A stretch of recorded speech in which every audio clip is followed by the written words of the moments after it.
حضرت عمر جن کو تخت حکومت پہ بیٹھتے تھے اور ان کا تخت کو سونے زبرجد کا نہیں تھا، مسجد نبوی کی چٹائی تھی، اور سارا دن وہاں بیٹھ کے لوگوں کی باتیں سنتے، اور جب رات کے اندھیرے گہرے ہوتے عمر بھیس بدل کے مدینے کی گلیوں کا گشت کرتے۔ کہا تمہارے گھر سے دھواں نکل رہا ہے اور بچے رو رہے ہیں، ان کو کھانا کیوں نہیں دیتی؟ کہنے لگی عمر کی جان کو رو رہی۔ عمر کے پاؤں تلے سے زمین نکل گئی۔ کہا کیا ہوا؟ کہا 3 دن سے ہمارے ہاں کھانے کے لیے کچھ نہیں ہے، روزانہ بچے روتے ہیں اور میں ہنڈیا کے اندر پتھر ڈال کر کے نیچے سے آگ ڈالتی رہتی ہوں کہ بچے انتظار کر کر کے سو جائیں گے، کم بخت سو بھی نہیں رہے، اور وہ پتھر پکیں گے بھی کیا، اور میں عمر کی جان کو رو رہی ہوں۔ حضرت عمر کا کلیجہ دہلنے لگا، فوراً پلٹے، واپس بیت المال میں آئے، گھی کا ایک کنستر لیا، آٹے کی بوری لی، مرچ مسالہ جات بہت کچھ اٹھایا، اپنے کندھے پہ رکھا، بوری اپنی کمر پہ لا دی۔ عمر بیت المال سے نکلے تو آپ کے خادم اسلم نے دیکھ لیا، آگے بڑھا، کہا میرے آقا میں اٹھاتا ہوں۔ عمر کی آنکھوں میں آنسو ہے۔ کہا اسلم قیامت کے دن میرا بوجھ اٹھا لو گے؟ کہا قیامت کے دن تو اپنا اپنا بوجھ اٹھانا پڑے گا۔ کہا عمر کو آج اپنا ہی اٹھانے دو۔ حضرت عمر وہ گھی کا کنستر اور وہ آٹے کی بوری سر پہ اٹھائے ہیں اور اس خاتون کے گھر جاتے ہیں اور دستک دیتے ہیں۔ وہ جب دیکھتی ہے اس کی جان میں جان آ جاتی ہے۔ کہا جلدی جلدی آٹا گوندو، اور عمر سبزی کاٹنے لگ جاتے ہیں۔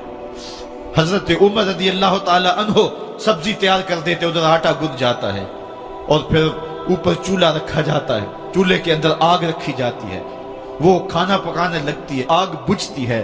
تاریخ نے لکھا ہے آگ بجھنے لگتی ہے، عمر جھک کر کے پھونکے مارتا ہے، عمر جھک جھک کے پھونکے مارتا ہے۔ کھانا پک گیا اور بچوں کے سامنے کھانا رکھ دیا، بچے کھا رہے ہیں۔ اب بچے رو رو کے نڈال ہو چکے تھے۔ حضرت عمر اپنے ہاتھوں کو اور اپنے گھٹنوں کو اور اپنے پاؤں کو زمین پہ لگا کے، جس طرح بکری کا بچہ چلتا ہے، ویڑے کے اندر کبھی ادھر چلتے ہیں کبھی ادھر چلتے ہیں، تاکہ بچے مجھے دیکھ کے خوش ہوں اور دل میں کہتے عمر جتنا رلایا ہے اب اتنا ہنسانا بھی پڑے گا۔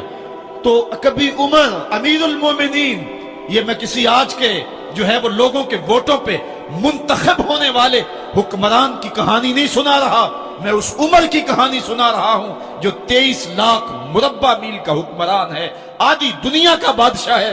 حضرت عمر جو ہے جس طرح بکری کا بچہ چلتا ہے، اس طرح اپنے ہاتھ اور اپنے گھٹنے زمین پہ ٹیک کر کے جو ہے وہ اس طرح چلتے ہیں۔ بچے عمر کو دیکھ کے مسکراتے ہیں۔ جب بچے مسکرانے لگے تو حضرت عمر نے اس خاتون سے کہا بڑھیا عمر کو معاف کر دے۔ اس نے کہا تو اتنی ہمدردی کیوں کرتا ہے؟ کہا عمر بیچارہ بڑا پھنسا ہوا ہے، فکر ہے اس کو یرموک و فسطاط و حلوان کی، جب فتح ہے مصر تو تیاری ہے ایران کی، آتے جاتے وفد سے ملاقات بھی کرتا ہوگا اور شب کو معلوم حالات بھی کرتا ہوگا، کانٹوں میں الجھی ہوئی بیچارے کی جان ہے، نیند اس کو بھی آتی ہے، آخر وہ انسان ہے، میری بہن عمر کو معاف کر دے۔ اس نے کہا نانا عمر کی بات میرے سامنے نہ کر، قیامت کا دن ہوگا، عمر کا گریبان ہوگا اور میرا ہاتھ ہوگا۔ جب اس نے یہ بات کہی تو عمر برداشت نہ کر سکے، بچوں کی طرح بلک بلک کر رونے لگے۔ کہا وہ بد نصیب عمر تیرے سامنے ہے، آج ہی کہلا جو کہنا ہے، قیامت کے دن مجھے معاف رکھنا۔ اس نے کہا تو عمر ہے؟ کہا بد نصیب عمر تیرے سامنے کھڑا ہوں۔ میرے عمر کہتے ہیں اگر دجلہ کے کنارے ایک بکری کا بچہ بھی پیاسا مر گیا، اس کا حساب بھی عمر سے لیا جائے گا۔ حضرت عمر نکلے یروشلم میں، ایک اونٹ ہے ایک غلام ہے، کبھی وہ سوار ہوتا ہے کبھی آپ باری مقرر کی ہے۔ جب قریب پہنچے یروشلم کے تو عمر کی باری نکیل پکڑ دی اور غلام کی باری اوپر سوار ہونے کی آ گئی۔ غلام نے کہا آقا میں مرضی سے اپنی باری چھوڑتا ہوں، آپ آ جائیں، دشمنوں کے مفتوحہ علاقے میں آ رہے ہیں، تازہ تازہ علاقہ فتح ہوا ہے، اسلام کی شان و شوکت ظاہر ہو۔ عمر نے کہا اسلام کی شان و شوکت ایسے ظاہر نہیں ہوتی ہے، اپنی باری پہ تم بیٹھو گے، اپنی باری پہ میں بیٹھوں۔ لوگ منتظر کھڑے ہیں، دور سے جب دیکھا کہا اس کی ہیبت سے کانپتے تھے ہم، یہ تو کوئی حبشی لگتا ہے، رنگ کالا ہے، ہونٹ موٹے ہیں، اس سے تو زیادہ حسین اس کا غلام ہے جو آگے آگے چل رہا ہے۔ حضرت ابو عبیدہ نے کہا دھوکہ کھا رہے ہو، ہمارا آقا وہ نہیں ہے جو اونٹنی کے اوپر سوار ہے، ہمارا آقا وہ ہے جو لگام تھامے آگے آگے چل رہا ہے۔ حضرت عمر رضی اللہ تعالیٰ عنہ کو آگے بڑھ کے جابیہ کے مقام پہ حضرت ابو عبیدہ بن جراح نے استقبال کیا، تو حضرت عمر آگے بڑھے اور انہوں نے آگے بڑھ کر کے حضرت ابو عبیدہ کے دونوں کندھوں پہ ہاتھ رکھا، اور سنو حضرت عمر نے کیا کہا، کہا لا الہ الا اللہ انا کنا اذل قوم فاعزنا اللہ بالاسلام۔ کہا کہ لا الہ الا اللہ، اے ابو عبیدہ بن جراح، ہم ایک ذلیل قوم تھے اور اللہ نے ہمیں اسلام کی وجہ سے عزت عطا کی، اور میں تمہیں ایک تاریخ ساز بات کہنے لگا ہوں، اور وہ یہ ہے کہ جب تک ہم اس عزت والے اسلام کے دامن کو تھامے رہیں گے ہماری عزت قائم رہے گی، اور جب اسلام کے علاوہ کسی اور جگہ سے عزت ڈھونڈیں گے تو رسوا کر کے رکھ دیے جائیں گے۔ یہ ہے وہ خلاصہ جو حضرت عمر نے امتوں کے عروج و زوال کا بیان کیا ہے۔ اس امت کو جو خیرات ملی ہے تخت و تاج کی، وہ پینٹاگون سے نہیں ملی، وہ واشنگٹن سے نہیں ملی، وہ وائٹ ہاؤس سے نہیں ملی، وہ محمد عربی کے جوڑوں کا صدقہ ملی ہے۔